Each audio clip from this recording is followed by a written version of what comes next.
মুকাদ্দাসের আশেপাশে যত আছে মুসলিমকে সবকে তহস নহস করে বাড়ি ঘর জ্বালিয়ে পুড়িয়ে একবারে শেষ করে দিলে। বাইতুল মুকাদ্দাস রক্তে ডুবা, মুসলিমদের রক্তে ডুবা আছে। আল্লাহ রাব্বুল আলামিন হযরতে উযাইর আলাইহিস সালামকে পাঠালেন, যা কোরআনের মধ্যে জিকির করা হয়েছে, বর্ণনা করা হয়েছে। এ উযাইর, যাও যাও বাইতুল মুকাদ্দাসের মধ্যে যাও, একবার দেখে আসো। হযরতে উযাইর আলাইহিস সালাম যখন ওই বাইতুল মুকাদ্দাসে গেলেন, ওই বাইতুল মুকাদ্দাসের চতুর্দিকে তাকিয়ে দেখলেন কিছুই নাই, সব তহস নহস হয়ে গেছে। যেখানে সেখানে মানুষের লাশ পড়ে। নামাজটা এমন একটা আইডেন্টিটি, এমন একটা পরিচয় যে বান্দা এবং খোদার মধ্যে একটা পার্থক্য চলে আসে। যারা নামাজ পড়ে তারা হলো বান্দা, আর যার জন্য নামাজ পড়া হয় সে হলেন আল্লাহ। সুবহানাল্লাহ। তাহলে মালিক আর গোলামের মধ্যে পার্থক্য যদি করতে হয় তাহলে নামাজের মধ্যে বোঝা যায়। নামাজের মাধ্যম দিয়ে বোঝা যায় যে কে মালিক আর কে গোলাম। আমরা নামাজ পড়ি, সুবহান রাব্বিয়াল আলা, সিজদা করি, মাথা নত করি, কার জন্য? আল্লাহর জন্য। যারা সিজদা করে না, যারা মাথা নত করে না, তারা নিজেকে একবারে মালিক ভেবে বসে আছে। সে হাওয়ার মালিক, বাতাসের মালিক, পানির মালিক, জমির মালিক, জায়গার মালিক, জমিনে চলবে সিনা তান করে। ইসলামের যে কোনো জিনিস তাকে একেবারে এমন বিষ ঢালবে যে সে পালাবার চেষ্টা করবে, তাকে কিছুই ভালো লাগবে না। ইসলাম যেই মানুষের প্রশংসা, যেই মানুষের তারিফ স্বয়ং আল্লাহ করেছেন, লাকাদ খালাকনাল ইনসানা ফি আহসানি তাকওয়িম, যে মানুষকে একটা সুন্দর কাঠামো করে, একটা সুন্দর আকৃতিতে কিভাবে সৌন্দর্য দিয়ে তৈরি করেছেন মানুষ লক্ষ্য করলে বুঝতে পারবে এই পৃথিবীর বুকে চাঁদ আমাদের চাইতে সুন্দর নয়, সূর্য আমাদের চাইতে সুন্দর নয়। এই পৃথিবীর যাবতীয় যা মাখলুক আছে, যত সৌন্দর্য মাখলুক আছে, আমাদের সৌন্দর্যতে তাদের সৌন্দর্য। বাকি আমাদের চাইতে, মানুষের চাইতে সৌন্দর্য খুব সুরাত কাঠামো দিয়ে তৈরি করা, এমন সুন্দর ভাবে আল্লাহ তৈরি করেছেন যে আর কোন অন্য মাখলুক তৈরি করেন। যেই আল্লাহ প্রশংসা করলেন মানুষের, সেই আল্লাহ আবার বলছেন লাকাদ খালাকনাল ওয়া লাকাদ জারানা লি জাহান্নামা কাসীরাম মিনাল জিন্নি ওয়াল ইনস। অসংখ্য কিছু লোক আছে, কিছু জিন আছে, তারা কোথায় যাবে? জাহান্নামে যাবে। তাদের ব্যাপারে আবার কি বলছেন? উলাইকা কাল আনআম, তারা হচ্ছে জানোয়ার। বাল হুম আদাল্লুন, শুধু জানোয়ারই নয়, তারা তো জানোয়ারের চাইতে নিকৃষ্ট। তারা জানোয়ারের চাইতে নিকৃষ্ট। ওই আল্লাহ বলছেন, যে আল্লাহ প্রশংসা করলেন একটু আগে, লাকাদ খালাকনাল ইনসানা ফি আহসানি তাকওয়িম, যে মানুষের চাইতে সৌন্দর্য কাঠামো ভাবে তৈরি করা আর কোন মাখলুক নাই, সব থেকে সুন্দর যদি হয় মানুষ। আবার আল্লাহ পাক বলছেন লাকাদ জারানা লি জাহান্নামা কাসীরাম মিনাল জিন্নি ওয়াল ইনস। আবার বলছেন উলাইকা কাল আনআম, তারা জানোয়ার। আবার বলছেন শুধু জানোয়ারই নয়, বাল হুম আদাল্লুন, তারা জানোয়ারের চাইতে নিকৃষ্ট। তারা নিজেকে চালাক মনে করে, চতুর মনে করে। বিশাল আমরা চালাক, চতুর, পার হয়ে যাব। আলেমেরা বলছেন নবী শাফাআত করবেন, আলেমেরা বলছেন পীর শাফাআত করবেন, আমরা জান্নাত পেয়ে যাব, আমরা মরবো না। মরার ভয় তো একেবারে অন্তর থেকে চলে গেছে। ইতিহাস যখন দেখবেন, ইতিহাস তখন ওই মানুষের পরিণতি দেখবেন যারা অহংকারের বশীভূত ছিল, যারা চিটিংবাজ ছিল, যারা আল্লাহকে পর্যন্ত ধোঁকা দিয়েছে, আল্লাহকে ধোঁকা দিতে তারা ছাড়েনি। আল্লাহ পাক বললেন দাউদ আলাইহিস সালাম যে তেলাওয়াত করতেন, জবুরের তেলাওয়াত করতেন, সুবহানাল্লাহ। তিনার তেলাওয়াত এত সুন্দর ছিল যে আসমানের পারিন্দারা হার্ট অ্যাটাক করে মরে যেতেন, জমিনের পশু পক্ষীরা হার্ট অ্যাটাক করে যেত, এত মুগ্ধময় ছিল, এত সৌন্দর্য ছিল তিনার তিলাওয়াত যে পশু পক্ষী যারা ছিল তারা শুনতে এত ব্যস্ত থাকতো যে নিজের জীবনটার দিকে খেয়াল করতো না। যেমন হযরতে ইউসুফ আলাইহিস সালামকে দেখে মিশরের নারীরা আঙ্গুল কেটে বসেছিল, তেমনি পশু পক্ষীরা হযরতে দাউদ আলাইহিস সালামের জবুর শুনে তারাও সেই রকম মুগ্ধ হয়ে যেত, এমন মুগ্ধ হতো যে কেউ কেউ মারাও যেত। তেলাওয়াত করতেন কোথায়? ওই যে আজ দেখছেন ফিলিস্তিন শহরে, গাজা শহর আছে, তার পার্শ্ববর্তী একটা নদী বইছে, সেই নদীর কিনারাতে বসে তেলাওয়াত করতেন। মাছ গালা চলে আসতো, দূর দূর থেকে প্রচুর মাছ চলে আসতো হযরতে দাউদ আলাইহিস সালামের জবুর তেলাওয়াত শুনতে। মাছ একত্রিত হয়ে যেত, উম্মতেরা দেখলো মাছ, তখন তারা শিকার করতে আরম্ভ করলো। যেমন আমাদের জুম্মার দিন একটা পবিত্র দিন মনে করি, তেমন ইহুদিদের ওই শনিবারের দিন একটা পবিত্র দিন মনে করে। দাউদ আলাইহিস সালাম সেই দিন ইবাদতে রত থাকতেন, তেলাওয়াত করতেন জবুরের। আল্লাহ পাক হুকুম করলেন, হে দাউদ, তোমার উম্মতবর্গকে বলে দাও তারা যেন শনিবারের দিন মাছ না ধরে। হযরতে দাউদ আলাইহিস সালাম বললেন, হে আমার উম্মতবর্গরা, তোমরা মাছ শনিবারের দিন ধরবে না, বাকি 6 দিন তোমরা মাছ ধরবে, শনিবারের দিন ইবাদত করবে। তারা যখন নামাজে দাঁড়ালো, নামাজ পড়লো, দেখছে শনিবারের দিন মাছ, অগণতি মাছ, অফুরন্ত মাছ কিনারাতে এসে এসে দাঁড়িয়ে যাচ্ছে, শুনছে হযরতে দাউদ আলাইহিস সালামের জবুর তিলাওয়াত শুনছে। এবার তারা কি করলো? চালাকি করলো। তারা মাছ ধরার জন্য কি করলো? শুক্রবারের দিন বাঁধ কেটে দিতে লাগলো, বাঁধ কাটলো, খাল করলো, গর্ত করলো, একটু জারাসা পানি আসার রাস্তা করলো। এবার যখন শনিবারের দিন হযরতে দাউদ আলাইহিস সালাম জবুর তিলাওয়াত করছেন, সে অবস্থাতে মাছগুলো যখন সেই খালের মধ্যে প্রবেশ করে আটকে যাচ্ছে, তারপরের দিন রবিবারের দিন তারা কি করছে? মাছগুলাকে ধরে নিচ্ছে। খুব আসানের সঙ্গে হযরতে দাউদ আলাইহিস সালাম বললেন, হে আমার উম্মত বর্গরা, তোমরা এরকম চিটিংবাজি করছো, তোমরাকে মানা করা হয়েছে আল্লাহর তরফ থেকে শনিবারের দিন শিকার করবে না, কিন্তু তোমরা শিকার করেছো, এর পরিণতি জানো। তারা বলল, এমন কি পরিণতি হতে পারে? আমরা তো শনিবারের দিন মাছ ধরছি না, আমরা তো রবিবারের দিন মাছ ধরছি। কত বড় চিটিংবাজ দেখেন, এখন পর্যন্ত চিটিং করে আসছে সেই দল, সেই জাতি। আজ ফিলিস্তিনে লক্ষ লক্ষ মুসলিম নিষ্পাপ শিশুদের উপরে অত্যাচার করে সেটাকে ধ্বংস করার চেষ্টা করছে। আজ আপনারা সবাই জানেন, স্বাভাবিক সবাই জানেন, আজ যে বাইতুল মুকাদ্দাস, যে পবিত্র জায়গা, সেই বাইতুল মুকাদ্দাসকে তারা প্রচুর চেষ্টা করছে দখল করার জন্য।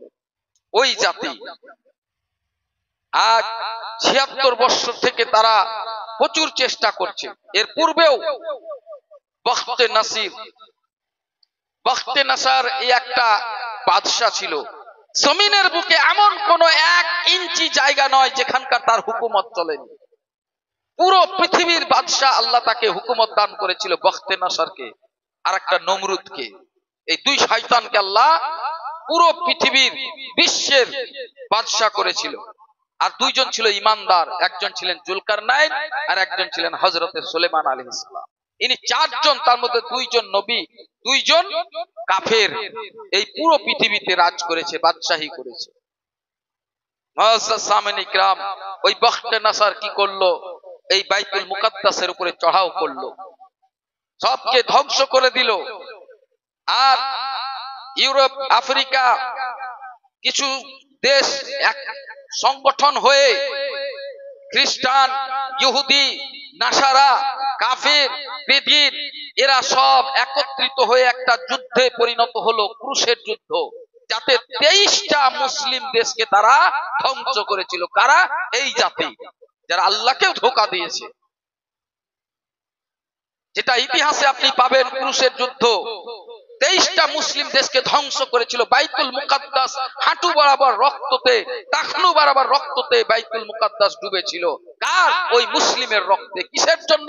ওই বাইতুল মুকাদ্দাসকে হাসিল করার জন্য, ওই মুসলিমকে ধ্বংস করার জন্য, শেষ করার জন্য। কিন্তু শেষ হয়েছে। আর 76 বছর ধরে তারা এই যুদ্ধ চালিয়ে যাচ্ছে, তবুও তারা আবাদি, মুসলিম আবাদি শেষ করতে পারছে না। কিন্তু যখন মুসলিম রুখে দাঁড়িয়েছে, তেমনি তারা কেমন পিছু পা হটেছে। এতদিন মুসলিম কোনোদিনও তাদের সম্মুখীন হয়নি। আর যেই দিন এই ইমানদার মুসলিম, যেই দিন তাদের মুখাপেক্ষি হবে, আল্লাহ এমন তাকত দিবে যে একটা এই জাতি, ইহুদি জাতি একটা পর্যন্ত বাঁচবে না। যেই বৃক্ষের পাশে লুকাবে, যেই পাথরের আড়ে লুকাবে, যেই গুফার মধ্যে লুকাবে, সেই গুফা বলে দেবে, হে মুমিন বান্দা, এখানে একজন ইহুদি লুকিয়ে আছে। যেই গাছের পাশে লুকাবে, সেই গাছ বলে উঠবে, হে মুমিন বান্দা, এই গাছের আড়ে একজন ইহুদি লুকিয়ে আছে, তাকে কতল করো। নিশ্চিহ্ন করে দেবে ইহুদিদের। এটা হচ্ছে আল্লাহর শেষ আযাব তাদের উপরে। বহুত তারা আযাব সহ্য করেছে, বহুত আযাব তারা খেয়েছে, খাওয়ার পরেও তারা শুধরায়নি। এমন একটা ফাঁকিবাজ, চিটিংবাজ একটা জাতি একটা। আজ হযরতে উজাইর আলাইহিস সালামের ঘটনা শুনুন। যখন বখতে নাসার কি করলো, পুরো বাইতুল মুকাদ্দাসের আশেপাশে যত আছে মুসলিমকে সবকে তহস নহস করে, বাড়ি ঘর জ্বালিয়ে পুড়িয়ে একবারে শেষ করে দিলে। বাইতুল মুকাদ্দাস রক্তে ডুবা, মুসলিমদের রক্তে ডুবা আছে। আল্লাহ রাব্বুল আলামিন হযরতে উজাইর আলাইহিস সালামকে পাঠালেন, যা কোরআনের মধ্যে জিকির করা হয়েছে, বর্ণনা করা হয়েছে। এ উজাইর, যাও যাও বাইতুল মুকাদ্দাসের মধ্যে যাও, একবার দেখে আসো। হযরতে উজাইর আলাইহিস সালাম যখন ওই বাইতুল মুকাদ্দাসে গেলেন, ওই বাইতুল মুকাদ্দাসের চতুর্দিকে তাকিয়ে দেখলেন কিছুই নাই, সব তহস নহস হয়ে গেছে। যেখানে সেখানে মানুষের লাশ পড়ে আছে, রক্তে রঞ্জিত পুরো বাইতুল মুকাদ্দাস হয়ে আছে। হযরতে উজাইর আলাইহিস সালাম দেখলেন একটা হাঁস না মুরগি না বতক না ছাগল না জানোয়ার কিছুই নাই, খালি শিয়ালগুলো ছুটাছুটি করছে। হযরতে উজাইর আলাইহিস সালাম আল্লাহর দরবারে ফরিয়াদ করলেন, ইলাহা রাব্বুল আলামিন, পাক পরওয়ারদিগার আলম, মাওলাই করিম, এই বাইতুল মুকাদ্দাস তো একেবারে তহস নহস হয়ে গেছে, কোনো মানুষ জীবিত নাই, এর পরেও কি এটা আবাদ হবে? আল্লাহ রাব্বুল আলামিন বললেন, হে উজাইর, আবার আমি এটাকে আবাদ করব। দুশমন কাফেরেরা যতই চেষ্টা করুক, বেদিনেরা যতই চেষ্টা করুক, আমি যে দিনটা দেব, আমার যে রাস্তাটা থাকবে, সেই রাস্তা কোনোদিনও তারা নিস্তেনাবুদ করতে পারবে না। হযরতে উজাইর আলাইহিস সালাম বললেন, এটা কি করে সম্ভব? ইলাহা রাব্বুল আলামিন এখানে এই বাইতুল মুকাদ্দাসের বাড়ি ঘর জ্বালিয়ে একেবারে শ্মশান বানিয়ে দেওয়া হয়েছে, কোনো মানুষের একটা চিহ্ন নাই, এবার এটাকে তুমি আবার কি করে আবাদ করবে?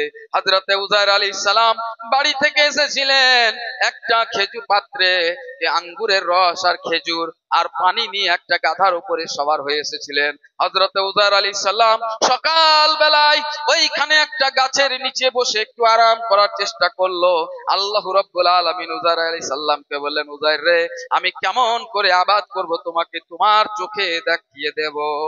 সুবহানাল্লাহ। হযরতে উজাইর আলাইহিস সালাম ঘুমিয়ে পড়লেন। সকাল বেলায় ঘুমিয়ে পড়লেন, ঘুম থেকে উঠছেন তো দেখছেন যে সন্ধ্যা হয়ে গেছে।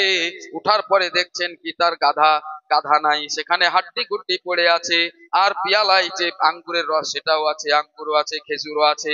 হযরতে উজাইর আলাইহিস সালাম নিজ চোখে দেখলেন তার শরীর জিন্দা হচ্ছে। জিন্দা হওয়ার কারণ দেখছে।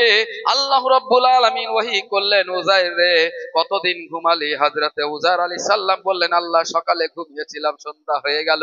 আল্লাহ বলেন, না, তুমি সকাল থেকে সন্ধ্যা না, এ উজাইর, এই সকাল থেকে সন্ধ্যার মধ্যে আমি 100 বছর পার করিয়ে দিয়েছি। সুবহানাল্লাহ। আমি 100 বছর পার করিয়ে দিয়েছি। উজাইর, তুমি এখানে 100 বছর ধরে ঘুমিয়ে আছো, মানুষের চোখের আড়ালে তুমি এখানেই বসে আছো, এই গাছের নিচেই। তুমি একবার যাও, আবার বাইতুল মুকাদ্দাস দেখো। বলে, আল্লাহ, আমার তো গাধা নাই। বলে, উজাইর, তুমি হাড্ডি গুড্ডি গুলো একত্রিত করো, আমি তোমার গাধাকে পুনরায় জীবিত করে দিচ্ছি। আবার হাড্ডি গুড্ডি একত্রিত করা হলো। আবার সেই পুনরায় যখন গাধা জীবিত হয়ে উঠলো, হযরতে উজাইর আলাইহিস সালাম গিয়ে দেখেন বাইতুল মুকাদ্দাস মুকাদ্দাসের চতুর্দিকে একবারে বিশাল সুন্দর বাড়ি ঘর সব তৈরি হয়ে গেছে, আর মুসলিমেও আবাদ হয়ে গেছে। সুবহানাল্লাহ। হযরতে উযাইর আলাইহিস সালাম এবার বাড়ির দিকে রওনা দিলেন। বাড়ির দিকে যখন রওনা দিচ্ছেন তখন বাড়ি আর খুঁজে পাচ্ছেন না, সব পরিবর্তন হয়ে গেছে। লোকদেরকে জিজ্ঞাসা করেছে, হে মানুষেরা বলো তো, এখানে কোনো একটা আল্লাহর নবী থাকতো যার নাম উযাইর, তার বাড়িটা কোন দিকে? লোক ইশারা করে করে দেখিয়ে দিতে লাগলো। যখন বাড়ির কাছে পৌঁছে গেলেন, এক বৃদ্ধা মহিলা সেখানে বসে আছেন। জিজ্ঞাসা করলেন, আম্মা জান বলুন তো উযাইর আলাইহিস সালামের বাড়ি কোনটা? বলে এটাই বাড়ি, আমি তার দাসী, আমি দাসী। বলে কোন সুবহানাল্লাহ। ওই দাসী একেবারে এমন বৃদ্ধা হয়ে গেছে, এমন পঙ্গু হয়ে গেছে, চোখে দেখতে পাই না, তার হাড় মার সব কমজোর হয়ে গেছে, চামড়া একেবারে ঝুলসে গেছে। ওই বৃদ্ধা মহিলাকে বলছেন হযরতে উযাইর আলাইহিস সালাম, হে বৃদ্ধা মহিলা, তুমি আমার দাসী বলছো, আমি তো উযাইর, আমাকে চিনতে পারছো কিনা? সেই দাসী তখন বলল, আমি তোমাকে চিনতে পারবো একটাই কারণে, কারণ আমার উযাইর ছিল মুজিবুদ দাওয়াত, যখন সে যে দোয়া করতো তখন তিনার দোয়া কবুল হয়ে যেত। সুবহানাল্লাহ। ওই বৃদ্ধা মহিলা বললেন, আপনি যদি সত্যি সত্যি উযাইর আলাইহিস সালাম হন, আল্লাহর কাছে দোয়া করুন যেন আমি চোখ ফিরে পাই, আমি যেন পঙ্গুটা আমার সহি সালামত হয়ে যায়, আমার শরীর যেন আবার চাঙ্গা হয়ে যায়, তাজা হয়ে যায়। আল্লাহ রাব্বুল আলামিনের কাছে হযরতে উযাইর আলাইহিস সালাম দোয়া করলেন, ইলাহা রাব্বুল আলামিন, পাক পরবর্তীকার আলম খাল্লাকে কায়নাত, আমার এই দাসী বৃদ্ধা মহিলার চোখটা সুস্থ করে দাও, তার হাত পা সব পঙ্গু ঠিক করে দাও। আল্লাহ সঙ্গে সঙ্গে ঠিক করে দিলেন। ওই বৃদ্ধা মহিলা যেমনই তাকিয়ে দেখেন, হ্যাঁ হ্যাঁ সত্যি ইনি হচ্ছেন আমার উযাইর আলাইহিস সালাম। তখন তিনি পরিচয় দিলেন, তার ছেলে আসলো একেবারে বৃদ্ধ কুটকুটে বুড়ো হয়ে। সেই ছেলেগুলো আসার পরে বলে, আপনি আমাদের আব্বা?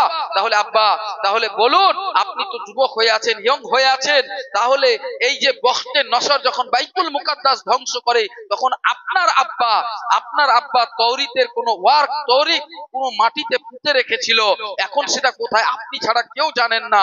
এখন তো 100 বছর আমরা কাটিয়ে দিলাম বিনা তৌরিতে, বিনার আল্লাহর কিতাবে, এখন আপনি বলুন ওই কিতাবটা কোথায় রাখা আছে? হযরতে উযাইর আলাইহিস সালাম গেলেন, দেখলেন একটা জায়গায় মাটিতে পোঁতা ছিল, সেখান থেকে তুললেন, দেখলেন মাটিতে সেটা একেবারে অক্ষর একবারে নিশ্চিহ্ন হয়ে গেছে, তৌরিতের কোনো অংশ নাই। তখন হযরতে উযাইর আলাইহিস সালামের ছেলে বলল, আব্বা, এবার যদি তৌরিতের কোনো অংশ না থাকে তাহলে কি করে আমরা ইবাদত উপাসনা করব, কি তেলাওয়াত করব? আল্লাহর কাছে দোয়া করুন, আপনি তো তৌরিতের হাফেজ ছিলেন, আপনি আবার তৌরিত তৈরি করে দেন। তখন আল্লাহর কাছে দোয়া করলেন হযরতে উযাইর আলাইহিস সালাম, ইলাহা রাব্বুল আলামিন, পরবর্তীগার, আমার বুকে যে তৌরিত গাঁথা ছিল আবার সে আমার বুকে জমা করে দাও, তা আমি লিখে যেন আমি কওমকে দিতে পারি। সুবহানাল্লাহ। হযরতে উযাইর আলাইহিস সালাম আবার লিখতে লাগলেন তৌরিত, আল্লাহ পাক তিনার বুকের মধ্যে তৌরিত ঢেলে দিলেন। তৌরিত কিতাব ঢেলে দেওয়ার পরে তিনি লিখতে লাগলেন, তখন সেই এই জাতিরা বলেছিল, ইনি তো মানুষ নন, ইনি মানুষ নন, ইনি হচ্ছেন আল্লাহর ছেলে। নাউযুবিল্লাহ।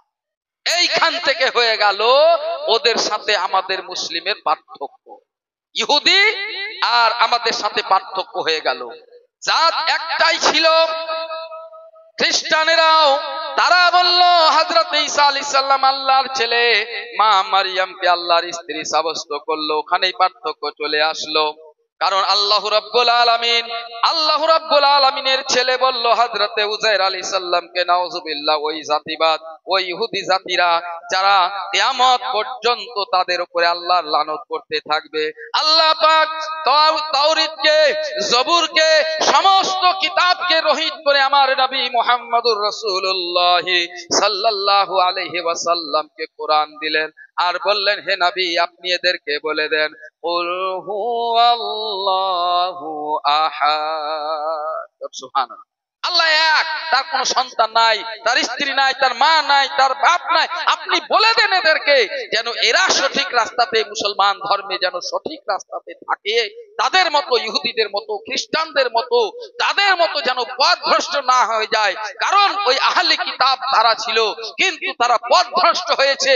আল্লাহকে আল্লাহর পুত্র সাব্যস্ত করে উযাইরকে, আল্লাহর পুত্র সাব্যস্ত করে হযরত ঈসাকে, আল্লাহর স্ত্রী সাব্যস্ত করে মা মারইয়ামকে তারা পথভ্রষ্ট গুমরাহ হয়ে গেছে, তারা জাহান্নামী হয়ে গেছে।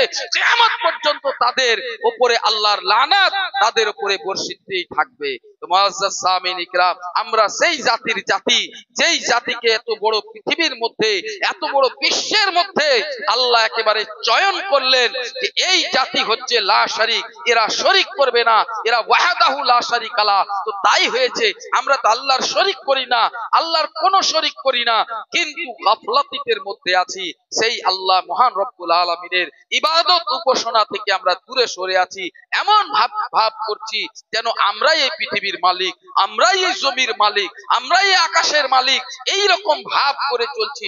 তার জন্য আল্লাহ রাব্বুল আলামিন দ্বিতীয়বারের মতো আয়াতটা বললেন, উলাইকা কাল আনআম। তোমরাকে চয়ন করার পরেও, এত প্রশংসা করার পরেও, সমস্ত মাখলুকের চাইতে আফজাল করার পরেও তোমরা যদি এরকম পথভ্রষ্ট হয়ে যাও, তাহলে তোমরাকে কাফের বলবো না, তোমরাকে জাহান্নামী বলবো না, তোমরাকে কোনো কিছু বলবো না, বরঞ্চ তোমাদের ভাষাতেই তোমাদেরকে বুঝাবো, উলাইকা কাল আনআম। তোমরা হচ্ছে সেই চতুষ্পদ জন্তুর মতো, সেটা নয়, বরঞ্চ তার চাইতে নিকৃষ্ট হচ্ছে তোমরা।